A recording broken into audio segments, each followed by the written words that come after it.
Welcome to the Assureology Show, a growth hacker's guide to human capital management with your host, Mike Vannoy.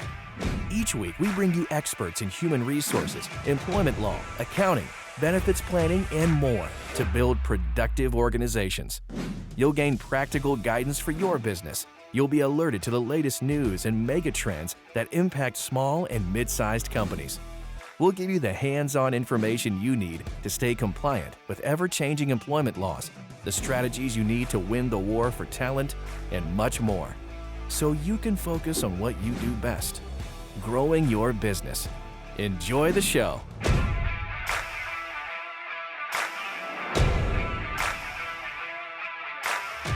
Employee onboarding, what employers must know. Hi, I'm Mike Vannoy with Asure, and this is a really important topic. A recent survey by Gallup showed that just 12% of employees strongly agree their organization does a great job of onboarding new employees. And with the labor market as tight as it is, we're in a 50-year trough at the bottom for unemployment rates at about 33.5%. You can't afford to get this wrong, right? It's hard enough to find great talent. When you get great talent or mediocre talent, you better do the very best you can, bringing them out of the organization, orienting them to your culture, your mission, your vision, your values, and get them as productive as you possibly can. So this is, I think, something that employers maybe overlook. And it's probably pretty easy to do right, but you got to think about it and be proactive about it. So the perfect guest, if you guys are regular watchers of the show, you know Mary Simmons. Mary is our VP of HR Compliance at Asure. She's a SHRM certified professional. And for the last 8 years, she has been an adjunct professor at the New York Institute of Technology. Prior to Asure, Mary was the director of HR consulting for a 58-year-old HR consulting firm in New York. Mary, welcome back to the show. Thanks, Mike. So, Mary, what do you see as you're talking to clients day by day? Where do you see, I guess, maybe the best practices in employee onboarding? Where are some of the low-hanging fruit opportunities that maybe people don't get it so right? I really like what you said. You know the old adage, we only get one chance to make a good first impression. Right. And, whether you have remote employees or employees that are coming on site, you really have to do a good job with the onboarding process. And we're going to talk about compliance and the paperwork that they need. But can we just talk about basics? You need to make the person feel welcome. Yeah. Because, we spend more waking hours at work than we do at home in most cases. If the employee is not comfortable, they're not going to be engaged. If they're not engaged, they're not productive, and they're probably not going to stay. So think about what you want to do culturally, and then I can help you with the compliance piece. I can help you with the cultural piece too. But don't forget about the cultural piece. Don't forget that this is a new individual, whether it's a top executive like, Mike Vannoy, hotshot marketing, person, or somebody who's entry level. We have to make everybody feel welcome. So, let's not forget about that, because we want to retain the best talent. You know what? I think I don't have a stat on this. I don't know if a stat does exist, but just anecdotally, when I talk to business owners and just even internally, I've never seen so many instances where you have a new hire, they accept a job, and they're only 1 or 2 or 3 weeks into the job, and they give their notice because they're taking something else. And the reason is there are more job openings than there are workers. Unemployment at 3.5%. When someone, and that might sound to an old school person like me, that's like, they were good riddance. They weren't meant for us in the first place. Well, the war for talent is real, and it's not going away, right? And right. The candidate that you made that offer to, guess what? They were probably interviewing with 2 or 3 or 10 other places. And if a materially better offer comes in after their start date, it can be very tempting for these folks, right? So this isn't just about the job description. Do you have a ping pong table? Do you have free M&Ms? What's their salary? What are the benefit packages? Of course, that's all part of the big picture. How you make them feel versus how a competitive offer makes them feel wanted is a really big deal, right? Oh, it's huge. And I think that stat that you gave from the Gallup poll is Yeah. very telling, right? If only 12% of new hires think their organization did a good job, then there's a lot of employers that are doing a poor job, which may cause that turnover. And I can back that up because we do exit interviews for our clients and Yeah. we run those stats, right? And, I can think of one employer that they just could not understand why people were leaving. Don't even say first 3 months, they were leaving in the first couple of weeks. And they were Yeah. like, we go through this whole interview process, onboarding process. We start training them. That's a lot of man hours and a lot of cost right there. And then they leave. Literally their head was in their hands, like going, I don't know what I'm doing wrong. So we started doing these exit interviews, and we also started looking strategically at their onboarding process. And there was a lot of holes, Mike. And that's why I can say that you really have to make employees feel welcome. We created a Yeah. process that was efficient, right? Because some of the managers were frustrated. It was taking so long, and they had a part in the onboarding, and they're like, I don't have time for this long training. And it came across to the new employees who were then overwhelmed, right? By, too much too soon. Yeah. So looking at it from a strategic standpoint, as well as culturally and compliant, that's what's going to give each organization their own onboarding. We're going to talk about compliance, like I said, but I want every listener to say, I know you know your organization better than anybody. If you can articulate that to, experts like my team or whomever you work with, and also make that strategic, efficient, then you're going to, make you're going to make the onboarding process successful. Yeah. Hey, Mary, I kind of want to break this conversation up into maybe these two buckets. And I know you probably hate it when I say compliance versus strategic, because you're correct when you say compliance is strategic, Mike. It has to be part of a business strategy, right? But some things like an employee handbook, right? And I'm looking at stats from the SMB HR benchmark report that we did when we surveyed 2,065 small businesses. And 40% of the companies who didn't grow last year, so shrinking companies and flat companies, 40% of those companies did not have an employee handbook updated in the last 12 months. So where does an employee handbook come in? I guess, certainly from a compliance perspective, why is it important? But why is it especially important for an employee onboarding experience? So, and that's okay. I do appreciate, let's look at it strategically. Why do you need an employee handbook? We've had, webinars on employee handbooks, and you and I have, made the point that it's not mandated by state or federal law to have a handbook. That being said, there's a lot of policies that you need to have that you need to give your employees, so you might as well put it in one place. And you want to give that good impression to the employee and make it easy for them. So strategically, your handbook is definitely a marketing tool for your organization's culture and what sets you apart. That's why we spend 5 to 10 hours creating an employee handbook for the clients that we work with, because we customize every policy that can be customized. We believe that handbook should start with a letter from the CEO or the owner to talk about the culture, to welcome the employees, right? One place for employees to see, look, the first question that's on everybody's mind is, when do I get off? But there's different ways to say that. There's different ways for those time off policies to meet the requirements within your state and the federal government, right? So it is strategic and compliant, right? Yes. Yes.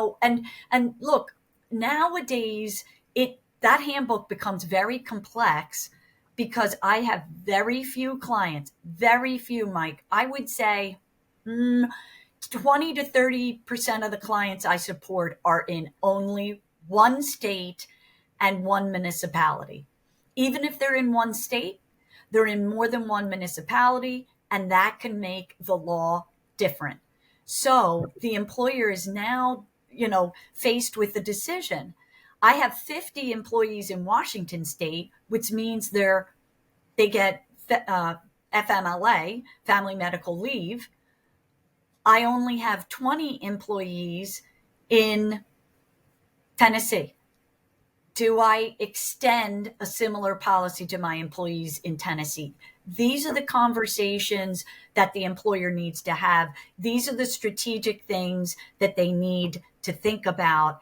And you can't forget the one remote employee you That's have exactly what I was going to say. in the other states. And I'm telling everybody has, I shouldn't say everybody because that's untrue.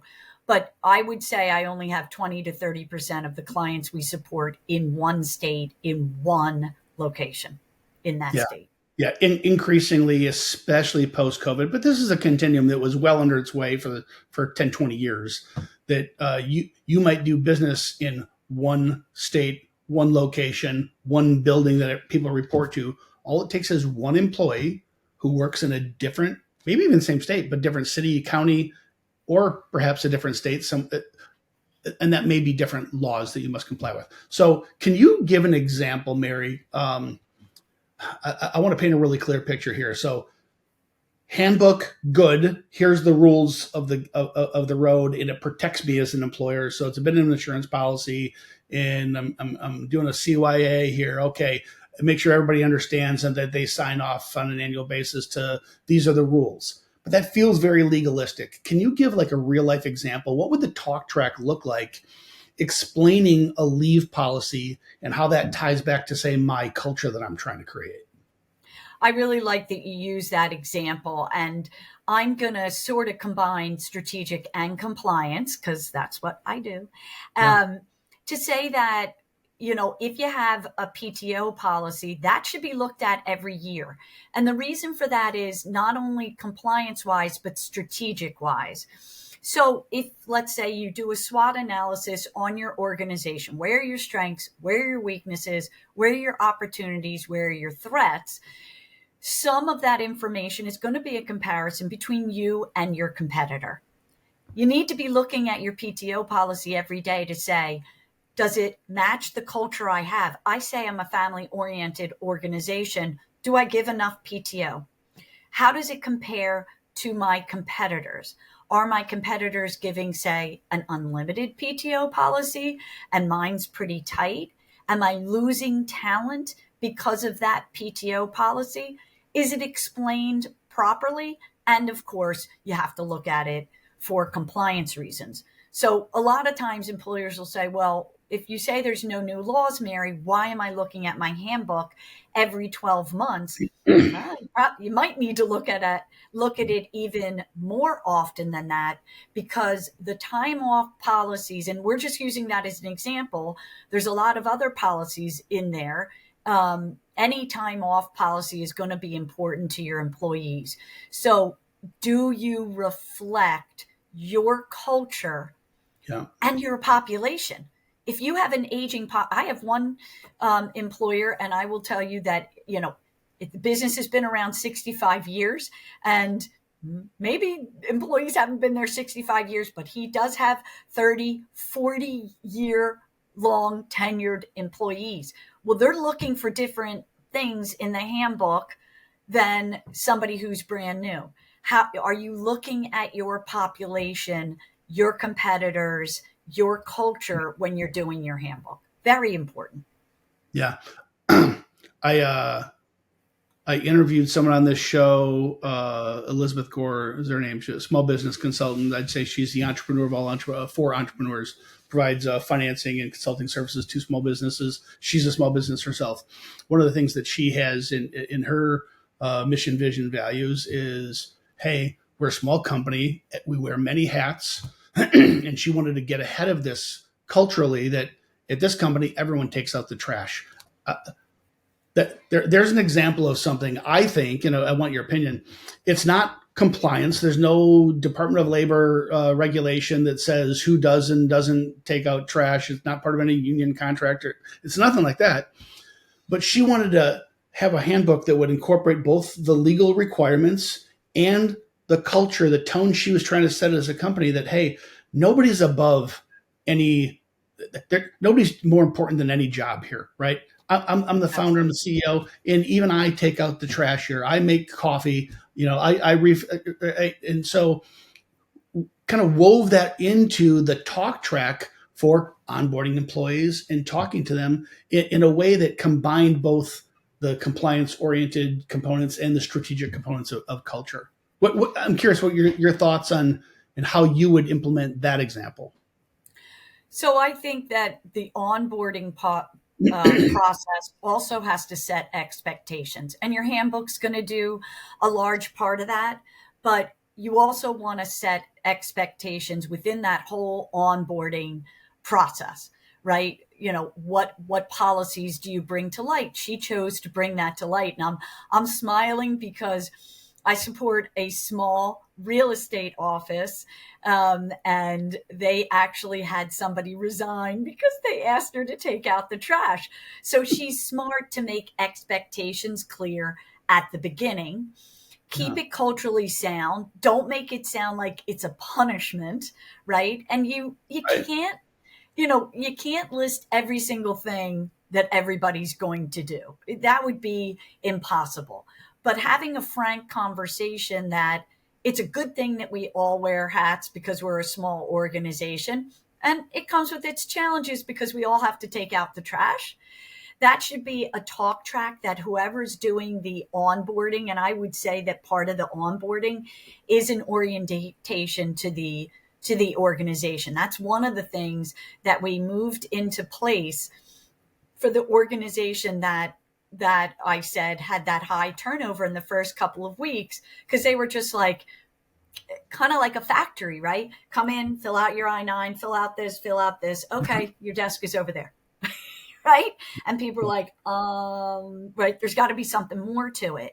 So be purposeful in your onboarding, add an orientation. This is what the organization is about. This is our mission, vision. And this is where you fit into the organization. And I will also add that I'm a firm believer that diversity, equity, and inclusion should be included in an onboarding process to make everybody feel welcome and so that they understand they're going to be fully heard. Yeah. Can you give some coaching on where the line is drawn? So like a business I was real life example. It was a partner. We'd founded a company. This is, 15 plus years ago. And one of my partners wanted something that I viewed as overly legalistic as an onboarding document. In any attempt I made at bringing some humanity to the document and maybe even some levity and some culture, was met with resistance. He and I had a disagreement. He wanted this to be a legal document, and you would have other documents and PowerPoints and training and videos or whatever else you would do to drive the culture, but you keep a handbook separate and keep it very legalistic. If I love the idea of combining, but you can also probably go too far and make this a culture document that, oh, by the way, has some legal requirements versus the opposite of that. Where do you think you should draw the line, and what belongs in handbook versus, say, other artifacts that help you to drive and communicate culture?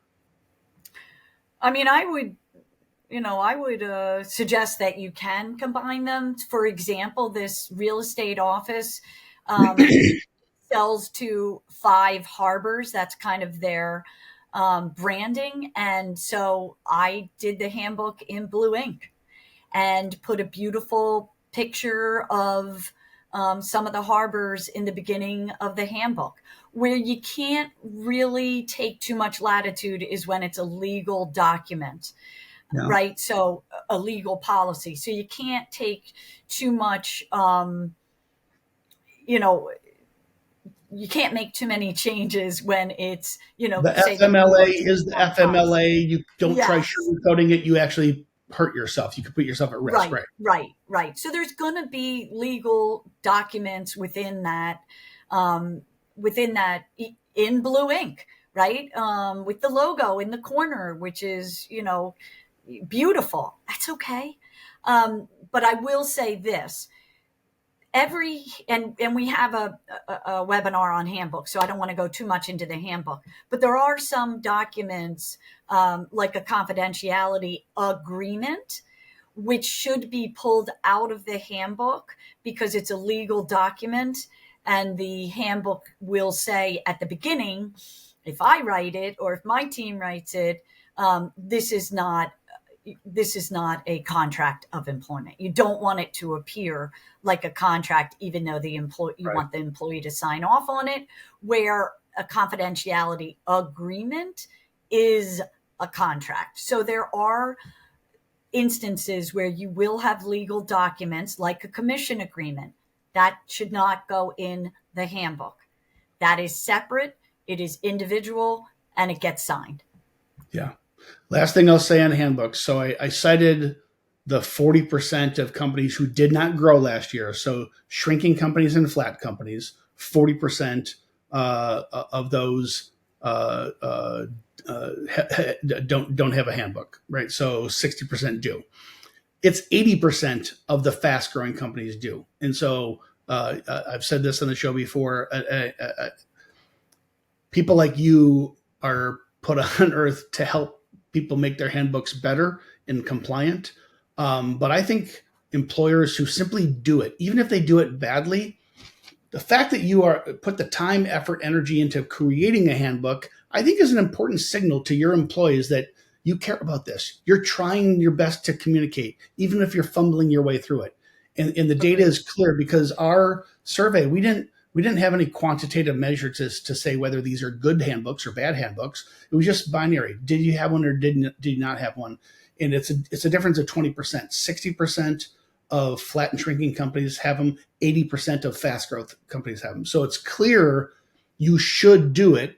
It has an impact on your onboarding process, which presumably has an impact on downstream employee productivity, which is why we're talking about it today. Anything you would add there without turning this into a handbook only show on the importance of and how you should be using handbooks as part of the onboarding process?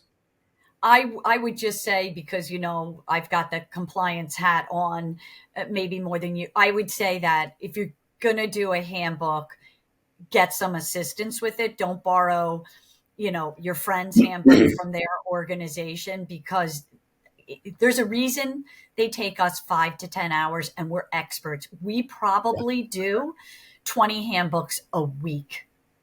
Yeah. So we're pretty good at them, and it still takes us 5 to 10 hours to customize it.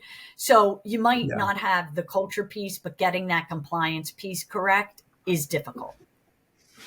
And I would add that you're probably right that if you took your friends or you took one off of Google, it might be 80% correct. It might be 98% correct. It's that 2% that kills you, because you could literally be publishing things that are legally inaccurate, and that's where you get blown up, right? You have to be compliant, and no two companies fit the exact same scenarios. You might think you're really, really, really close, and maybe you are very similar, but almost no two companies have the exact same handbook for a reason. So let's move on to first day checklist. So we've hired this great person. Hopefully we've done a good job recruiting and interviewing process. Now that we're onboarding them, we've talked I-9s and employee handbook and stuff. That's maybe a kind of first day kind of thing. But what's the value of, we'll call it a first day checklist, but like when we onboard, say, a salesperson, I mean, we have a 12 weeks scripted out, over 100 steps. Some of them, we really control their time. Week number 1, week number 2, some more flexibility. You eventually move to like on-demand oriented content. What's your coaching here around day 1, month 1 checklists? I think that employees, again, they want expectations to be clear. That checklist is going to cover that. But I always talk about consistency, Mike. We have to be consistent.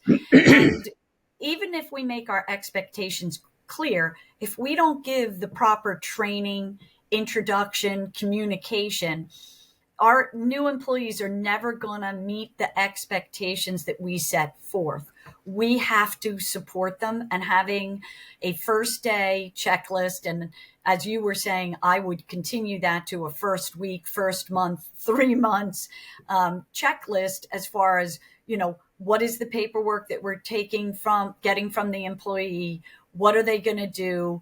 And making those clear to the employee. I think a lot of times that's going to add to the comfort level. And then we're consistent and efficient. Remember the example I gave you, the managers at the organization that had that high turnover were very frustrated because they didn't have any checklist. So they were like, oh, I forgot to do that. And then, they're chasing the employee, and then it's taking even more time. There was just no organized process. And so after we do an employee handbook, part of a HR audit that we do is going to be going over some of this with clients. And an HR audit takes a lot of time, and we've talked about that on other webinars. If the client doesn't have the time for that, I'm going to work on a first day checklist and try to get some continuum going here for the onboarding, because it's very important we get it right the first time. And that means you have to have consistency and a process. And the checklist is just going to guide you and the new employee to be consistent. Yeah. The data in our survey is similar when it comes to new hire checklists as it is employee handbooks. 1 in 3 companies that didn't experience growth last year, they do not have a first day checklist.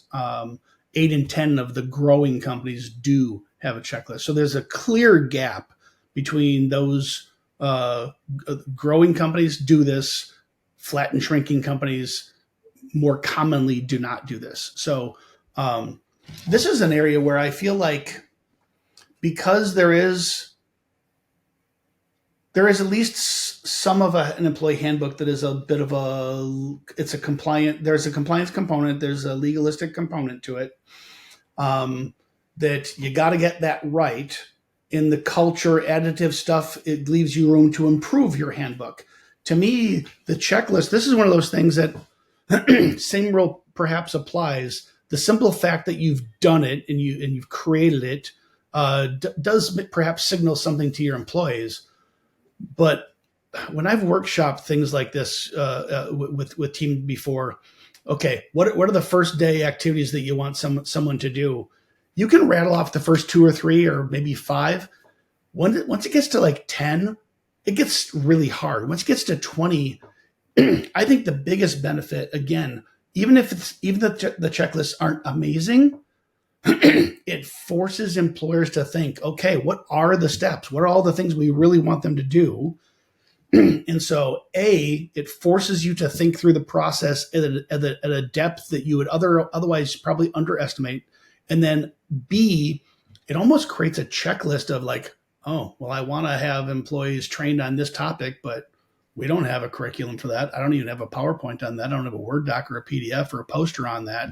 So it almost creates this stage, this list of content and curriculum and assets you're going to need to create to then support that, which kind of comes downstream. Give me your thoughts on that. I agree. I don't think, we can make this as big as we want or as small as we want. So the first day checklist, maybe you did the I-9 already, but you want to make sure that you have the legal forms, right? So I-9's top of the list because everybody listening has to have an I-9 for every single employee. And then New York and California and some other states have, wage theft forms that have to be filled out. You want emergency contacts. But beyond that, what else is on that first day checklist? Is somebody, and I know this sounds really simple, but who's turning on the computer, or did they get sent a computer if they're remote? Yeah. What meetings do they need to be added to? What introductions need to happen? Where are pertinent information, be it online or be it physical if they're on site? There needs to be some key things so that that individual feels welcome, but so that they can start working, Mike. How many times have you started a new job and you're just kind of sitting at your desk like, okay, nobody told me what to do? And so, you really want to make this, detailed, but I don't want small employers to go, Mary, I don't have the time to do this, right? Because it could just be, I need to gather these forms. I'd included emergency contact. And then there's a couple of key things. Where are the bathrooms? When do they get breaks? What are the basic hours? Even for exempt employees, right? Who do they need to get introduced to? There needs to be some basic compliance and some basic cultural items on that first day checklist. That's really well said, Mary, because my brain was naturally gravitating towards training. I'm thinking productivity, how do they do their jobs better? And there's really probably no end to how far you can go. And that just every new thing you add to your checklist creates another content development, curriculum development requirement for training, right? But we would be remiss to just skip the simple stuff like when you open your computer, is the first email in your inbox a welcome from your boss that is so excited for you to join the company, and that's the first thing that's in your inbox. When you open your calendar for the first time, are there already one-on-one meetings with key people in the organization for you to have an introduction call with? Is there a set time blocked for you to walk around with a mentor or a buddy system to just learn how does the coffee machine actually work, right? I mean, here's what happens culturally. Everybody takes a garbage here. Everybody refills the pot. So if you take the last cup of coffee, make sure to refill it. By the way, let me just show you how that works, right? The impact of making people not feel uncomfortable and lost. Oh my gosh, what do I do on my first day? That's one side of the coin. The other side of the coin is, I keep saying this, you're signaling to the employee, you've thought through these things because you care about them and you want them to feel comfortable. You want them to feel accepted. You want them to be successful here. So you're going to additional links to make that happen. Correct. Agreed. Yeah. Yep. Where do you see, Mary? So I think we talked two big buckets and we hit these in our survey, employee handbook in day one checklists. I think we covered those pretty good. Where do you see the biggest opportunities for improvement, whether it's better handbooks, better checklists, or wherever else? Maybe what are the gaps that you see? You and your team, you talk to clients every single day. When you onboard a new client, what are the common pitfalls and maybe the areas of lowest hanging fruit for folks?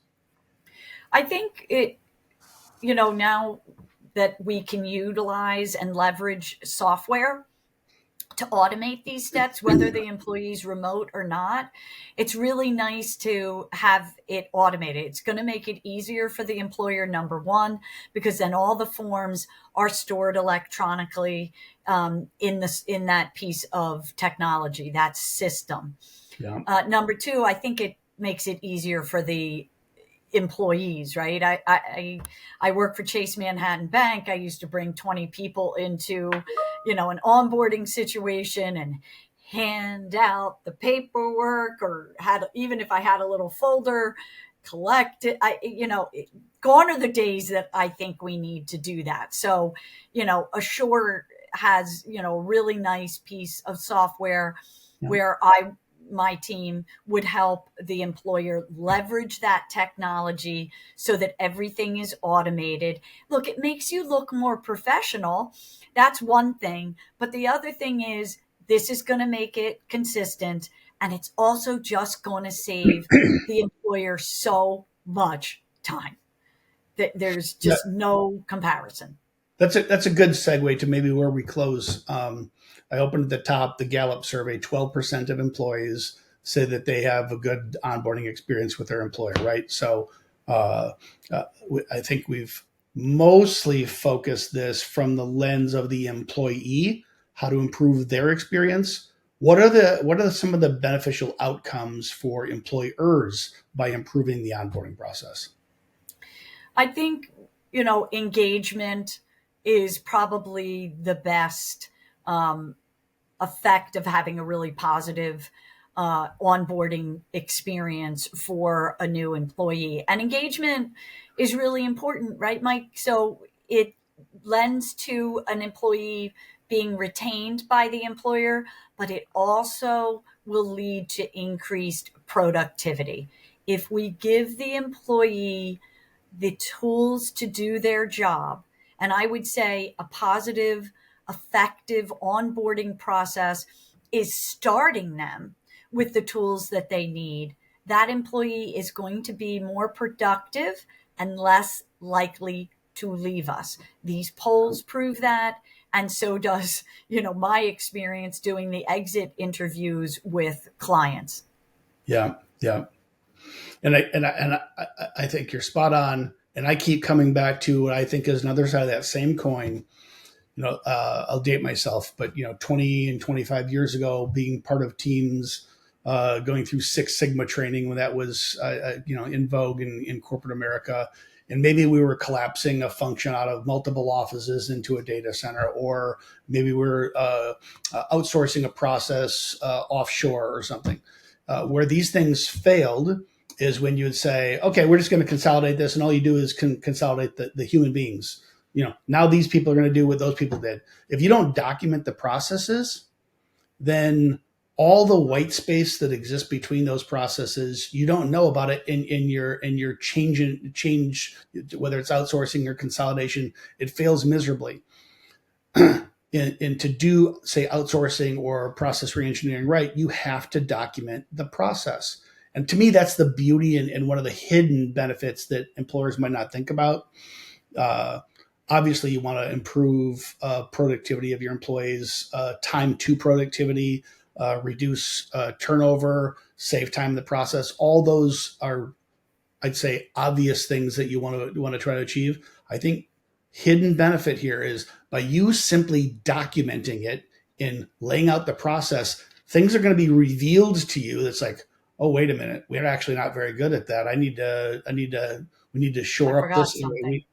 Yeah, I forgot this, or we need better documentation there, or hey, we better update this PowerPoint deck, or whatever the case may be. But simply the act of documenting it and putting it on paper forces you to get better because it makes you more aware of how things actually work or should work.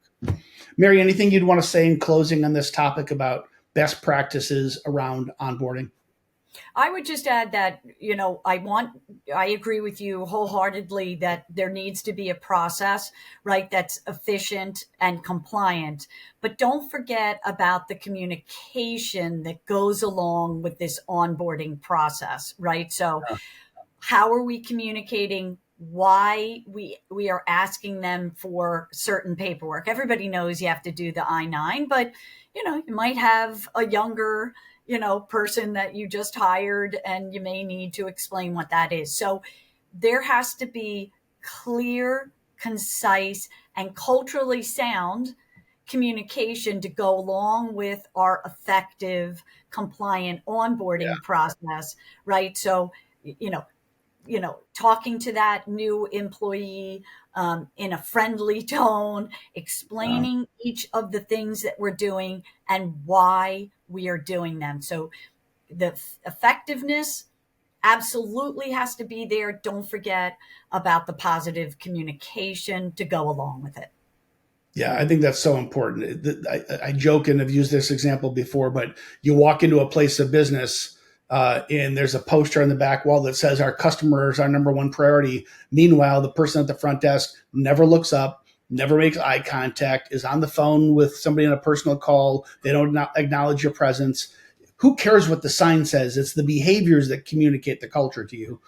If Correct. you could have the perfectly architected and most beautifully laid out and designed and copywritten handbook and day one checklist, if all you do is email it to them, you don't even know if they're going to read the darn thing, let alone if they do, will it have the same effect? You have to deliver these things. You have to communicate it. You got to validate.